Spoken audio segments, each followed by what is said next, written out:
শুভ সপ্তমী। তোমরা সকলে খুব সুন্দর করে ঘোরাঘুরি করো, আনন্দ করো, মজা করো। আমি রেডি হয়ে গেছি, আমি যাব এখন বাড়ির দিকে। তো আজকে শাঁখাপোলাটাও পরে নিয়েছি, কেন আমার যেটা ইয়েতে বাঁধানো আছে সোনাদের, সেটা একটু বড় হয়ে যাচ্ছে, যেটা রোগা হয়ে গেছে।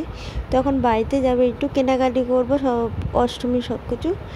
দেন বাড়ি থেকে স্নান করে এই দেখছি ফুল প্যাক করা আমার জিনিসপত্র, আমি ঘরে সুন্দর করে পুজো দিয়ে নিয়েছি। আর বাকি দায়িত্ব থাকবে আমার বরের, সে বাকি কাজ করবে।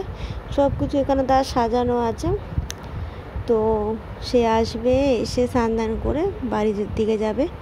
দেন ওখানেই থাকবে, থেকে রাত্রিবেলা এদিকে বাড়ি চলে আসবে, কারণ তার কাজ আছে। তাই সে একেবারে ছুটিটা দশমীর দিয়ে নিয়েছে, কারণ নবমীতে আমরা নাইট আউট করি পুরো। দেন দশমী সকালবেলা আমরা ফিরি, এটা আমাদের সত্যি খুব ভালো লাগে। আর এটা আমি চাই এটা মানে এটা প্রত্যেক বছর করি।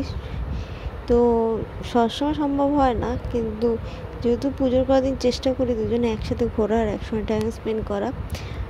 আদার্স টাইম হয়ে ওঠে না আমাদের, তার কাছ থেকে আমার নিজস্ব কাজে ব্যস্ত থাকে অনেক সময়। তো চলো বাবাই, তোমরা ভালো